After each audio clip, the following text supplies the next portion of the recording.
बिहार आ रहे हैं हम 13 मई से और पटना आ रहे हैं। और बिहार तो ना का बात बा हो रहा सब ठीक बानी, जुग जुग जियाला अमर हो गया।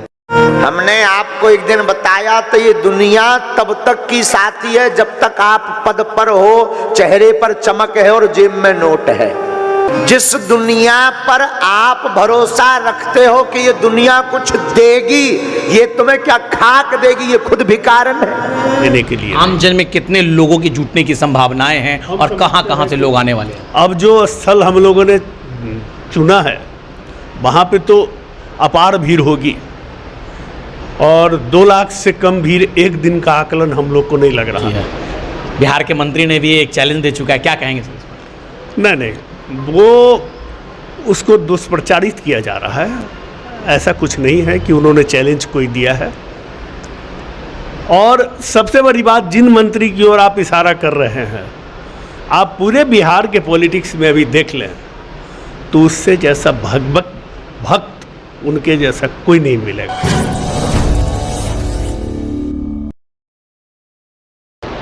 नमस्कार, स्वागत है शौर भारत पर। मैं हूं आपके साथ अमित खत्री।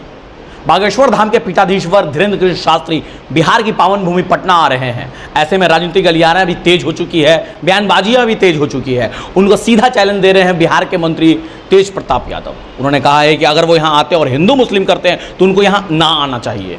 ऐसे में हम आ पहुंचे बागेश्वर फाउंडेशन पटना बिहार के ऑफिस में और हम बात करेंगे यहाँ के ऑफिस संयोजक हैं जो यहाँ किस तरह का पूरा आयोजन होगा। 5 दिवसीय जैसा कि पूरा कार्यक्रम है। बाबा 5 दिनों तक पटना की इस पावन भूमि पर रहेंगे और 15 तारीख को दिव्य दरबार लगेगा और लोगों की समस्याएं सुनी जाएंगी, यानी कि पर्ची खुलेगी 15 तारीख को। आइए हम बात करते हैं, खुद हमारे बीच हैं। सर, पूरा कार्यक्रम पहले तो ये बताएं क्या है?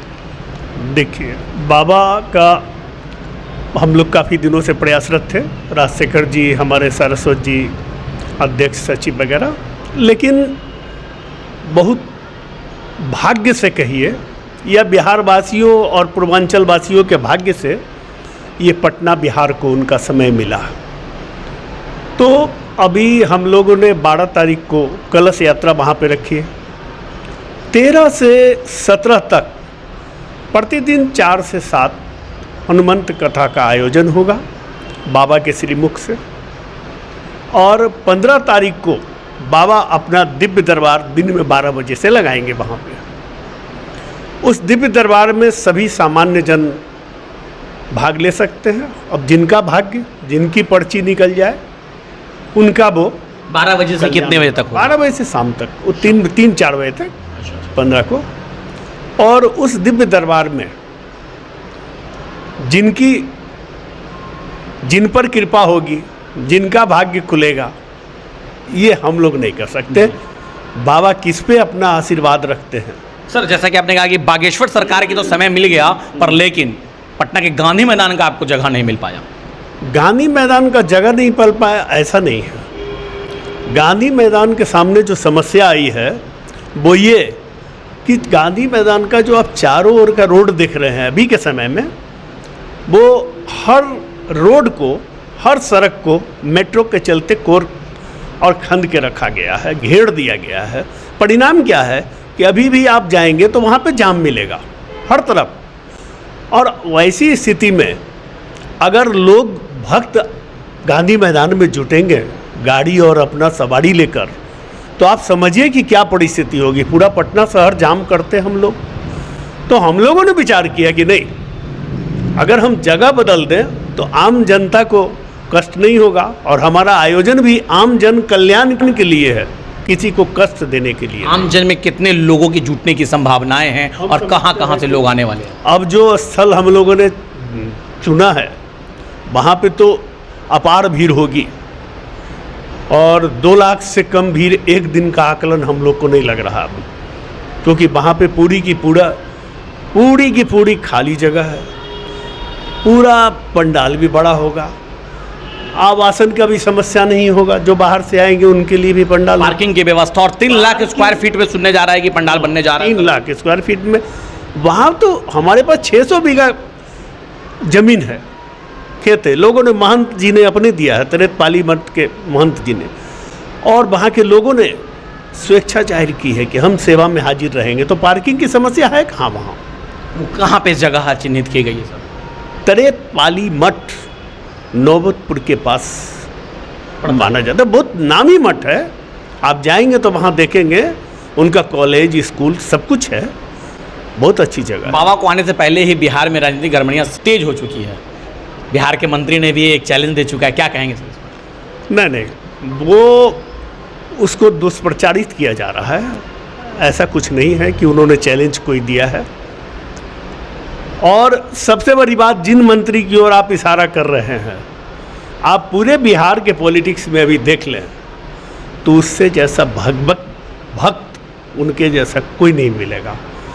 कृष्ण जन्मोत्सव हो तो, कृष्ण अष्टमी हो, या आपका जो रथ यात्रा हो, या शिवरात्रि हो, आप देखिए उनको, वो खुद भगवान का चोला पहनकर और भक्ति में लीन रहते हैं। कभी वृंदावन में रहते हैं, कभी कहीं रहते हैं। इसलिए उनके भाषण को हमको लगता है किसी ने तोड़ मरोड़ के दिया होगा, और ऐसा हम लोग के नॉलेज में भी नहीं है कि उन्होंने कोई आलोचना की है। भंडारा का भी कोई कार्यक्रम किया गया है, सुनने में आ रहा है कि कुछ बिल्कुल 5 दिन हर समय 24 घंटे के भंडारे की व्यवस्था की गई है। जो भी लोग आएंगे उनके खाने पीने की कोई समस्या नहीं। वहाँ पे लोग स्वेच्छा से अभी से हमसे पूछ रहे हैं कि हम कहाँ भिजवा दें सामान। क्या सर आने जाने की कोई एंट्री चार्जेस भी है आमजन के लिए, लोगों के लिए जो दूर दूर से आएंगे, चूँकि पूर्वांचल के काफ़ी लोग आएंगे जैसा कि माना जा रहा है, तो क्या कुछ व्यवस्था है? एक पैसा भी कहीं किसी से नहीं लेना है, और न ही कोई एंट्री शुल्क देना है वहाँ पे, न ही किसी प्रकार का रसीद कटना है। जो भी आएंगे दरबार में स्वयं आएंगे, निःशुल्क आएंगे, और व्यवस्था भी हमारी निःशुल्क होगी, प्रसाद की व्यवस्था भी निःशुल्क होगी। इसलिए ऐसी कोई बात नहीं। कार्यक्रम से पहले एक कलश शोभा यात्रा का भी आयोजन किया गया है, जैसा कि हमको सुनने में आया है, तो क्या किस तरह का वो कार्यक्रम होगा, और वो कलश यात्रा में महिलाएं कैसे भाग लेंगी, उनके लिए क्या कुछ रजिस्ट्रेशन चार्जेस है, या फिर कैसे वो करना होगा रजिस्ट्रेशन? मैंने पहले भी कहा कि इस आयोजन में किसी प्रकार का कोई शुल्क किसी को दे नहीं है, और न हम लोगों ने किसी से मांगी है। जो महिला भी भाग लेगी वो अपनी स्वेच्छा से भाग लेगी, और अपने वहाँ पे मठ से थोड़ा दूर सा पहले हम एक जगह को चिन्हित कर रहे हैं। अभी लोग गए हैं वहाँ पे, जहाँ कम दूरी तक ही उनको चलना पड़े कलश लेकर महिलाओं को, क्योंकि गर्मी भी काफ़ी है। मात्रा कितनी है कलशों की संख्या? अभी तो जो कहना नामुमकिन है, इसलिए कि हमारे पास जो आंकड़े आ रहे हैं वो ऐसा ना हो कि हमको छांटना पड़े उसमें। फिर भी 5100 की बात चल रही थी। हम समझते हैं कि उससे ज़्यादा पूछ जाएगा। अभी जो रजिस्ट्रेशन का सिलसिला चल रहा है और जो बातें आ रही हैं, सब जगह से फोन आ रही है, उसमें तो अपार भीड़ महिलाओं की उमड़ रही है कि हम कलश लेके चलेंगे। तो अभी हम इसका सही आंकड़ा नहीं बता सकते, क्योंकि रोज आ रहा है। अभी भी कुछ लोग आए थे कि हमारे यहाँ से माँ बहन सब लोग जाएंगे, तो इस तरह का आंकड़ा भी हम दे दें तो वो गलत होगा। अच्छा, किसी लोगों को कार सेवा करना हो, अपनी तरफ से सेवा देनी हो, तो वो किस तरह से दे पाएंगे, जो कि बड़ा आयोजन है, लोगों की ज़रूरत पड़ेगी वॉलंटियर? वो हम लोगों ने यहाँ पे एक रजिस्टर रखी है। आप अगर वहाँ पे सेवा देना चाहते हैं, सेवादार बनना चाहते हैं, तो आप अपना नाम, पता, मोबाइल नंबर उसमें दर्ज कर दें, हम आपको बुला लेंगे और वहाँ पे सेवा में लगा देंगे। ये हमारी व्यवस्था होगी कि हम आपको कहाँ पे सेवा में लगाएंगे। बागेश्वर धाम के ऑफिस में के जो सचिव हैं, कार्यालय सचिव अमरेंद्र जी ने, उन्होंने सारी बातें को बताया, और उन्होंने सीधा कहा कि इस बार जो यात्रा निकली जाएगी, कलश शोभा यात्रा, 5100 से ज़्यादा महिलाएं उसमें होंगे, भव्य पैमाने पे कलश शोभा यात्रा निकाली जाएगी। और ऐसी कोई भी राजनीति बातें नहीं है जो राजनीति बातों की गलियारों में चर्चा है कि बागेश्वर बाबा को चैलेंज मिला, ऐसा कोई चैलेंज नहीं मिला। और बाबा आएंगे और पूरा 5 दिनों तक वो अपनी कथा को करेंगे, और 15 तारीख को सुबह 12 बजे से दिव्य दरबार लगेगा, और वहाँ पर्चियाँ खुलेंगी, आम जनता की समस्याएं सुनी जाएंगी 15 तारीख को 12 बजे से संध्या शाम तक। और बाकी सभी दिनों तक हनुमान महाराज के कथा होंगे, भगवान के कथा होंगे, बालाजी महाराज की कथा होंगे, और तमाम तरह की विधि व्यवस्था को उन्होंने सीधा सीधा बताया कि तमाम तरह की विधि व्यवस्था की गई है। प्याऊ की व्यवस्था की जाएगी, साथ ही साथ पार्किंग की बहुत बड़ी व्यवस्था है। पर लेकिन मैं आपको यहाँ पे बता दूं कि वो दरबार लगेगा कहाँ।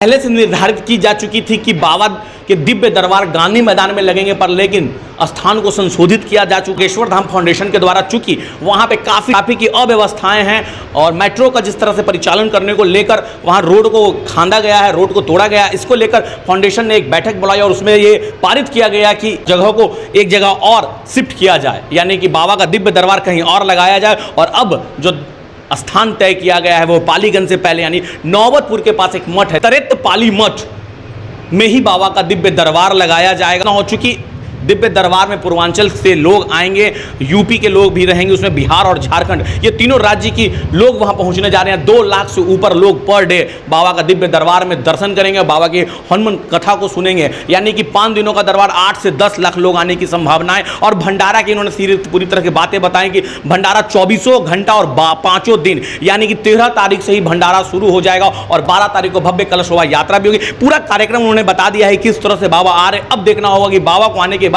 किस तरह से राजनीतिक गलियारे में चर्चा होती है, जैसा कि चैलेंज हो चुका है, पर लेकिन देखने वाली बात होगी कि अब आने वाले कल में क्या होता है। क्योंकि बाबा जब भी जहां भी जाते हैं तो कुछ ना कुछ हिंदुत्व के बारे में जरूर बोलते हैं, क्योंकि हिंदुत्व राष्ट्र बनाने की उन्होंने प्रण ले रखा है, तो यहां भी क्या हिंदुओं को हिंदू राष्ट्र का प्रतिज्ञा दिलाएंगे, ये देखने वाली बात होगी। बहरहाल बने रहे शौर भारत न्यूज के साथ, मैं हूं Amit Khatri. Gold jewellery, diamond jewellery, platinum jewellery, silver और स्टोन्स की एक संपूर्ण रेंज।